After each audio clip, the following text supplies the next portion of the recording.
Today with our home fire safety, we have got Darren Imlay here to talk to us about home fire safety and ways that we can protect ourselves in our home and hopefully prevent any of those fires that could happen. What we'll go through is kind of what we do in the fire service. It's called, the acronym called LEAP, Priorities of Life Safety, Incident Stabilization, and Property Conservation. So it's always about life safety, right? Home safety, where you start, I think a lot of people know, is the smoke detectors. When people are hurt or killed in a fire, normally don't get burned. They take in too much smoke. And that usually happens at night when you're sleeping, because during the day, right, you smell it or see it and you're able to get out of the house. So smoke detectors is the number one thing that has lowered the death and the injury in fires in residential areas in the United States. So the first thing you need to do is make sure your smoke detectors are there and they're operational. That means making sure the batteries, if they're battery backup, you're changing those out. Everybody knows when those start beeping, right? It's always the middle of the night, 1 or 2 o'clock in the morning. Make sure those are being done, and we will come out. If you're not able to get up on a ladder or have a neighbor that's not able to do that, we'll come out and do that for them. If they have a batteries. Now we go through hundreds of batteries pretty quick. Detectors is number one. The next thing is having a plan to get out of your house, making sure your doorways are open, that type of thing, that you're not blocking yourself in. Or if you have children, grandchildren, that type of thing. I'm an empty nester, but we have our grandchildren over. And so you have to remember, okay, now, are they going to know how to get out of my house? There's an issue. That life safety thing is always the number one thing. A lot of our fires start in the kitchens. Everybody have the fire extinguisher in their home. Our operational fire extinguisher, I actually had a grease fire in my kitchen quite a few years ago. And my wife and daughter were in there, and some frozen chicken got thrown in some hot oil. Everybody's had that happen, okay, with a natural gas cooktop. Turned into fire pretty quick, and we actually had flames trying to start the cabinets above the cooktop. Luckily, my son was right there.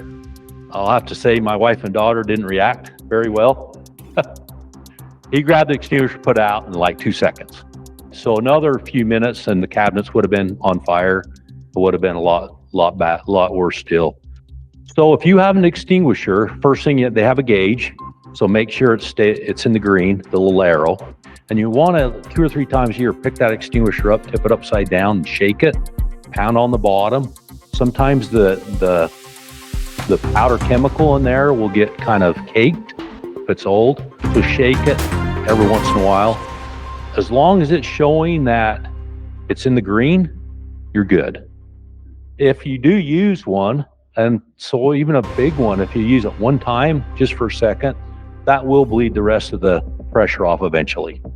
And so if it's been used, it definitely needs to get thrown away or recharged.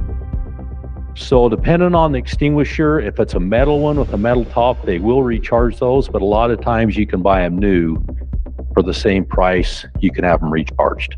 Extinguishers, a lot of times people don't really know how to use them. So they're very simple. Sometimes, have you ever had training? Anybody had training on extinguishers? Those are great to have, because a lot of people, you see them there, you never use them. Until you use it the first time, you're kind of wondering how it's going to work. But the powder is non-toxic, so when you use it, it's not going to hurt you. It will irritate your lungs, make you cough. So you want to use that and have an exit at your back, right? So you can put the fire out and then go out the door and get into the fresh air. Something that every home should have. Some of the fires that we have the fires out in the garages a lot. Some of that is when gas is spilled and it hits a pilot light, like a water heater. Pilot light will start a fire. The other thing we've had recently are chargers on batteries. So all the battery operated stuff we have now, lawnmowers, just everything you can think of, we're starting to get fires. That those chargers or the batteries overheat and start fires.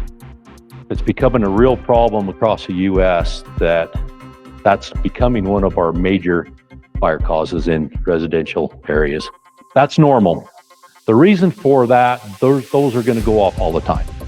So what you want to have out in your garage, so like my garage doesn't have anything, right? But if you want something out there, they'll put a heat detector type alarm. So when it gets to a certain temperature, it will alarm. Normally you don't have those tied in with the rest of your detectors. Everybody know how that works. In newer homes, all the detectors are tied in together. So if one goes off, they all go off. Older homes, before that code was made, they are just single detectors and one will go off without setting the rest off. But heat detectors out in your garage. Do you all realize the garage, when they build garages, they put a thicker drywall, kind of a fire rated assembly, and that should hold that fire back for almost an hour. That it should be able to burn there. The problem is, and I did this at my home, is you cut an attic access so you can store stuff up in your attic. So now you made a penetration through that drywall. So if I had a fire in my garage, it's going to travel up into my attic quicker than it would if I would have left that drywall alone.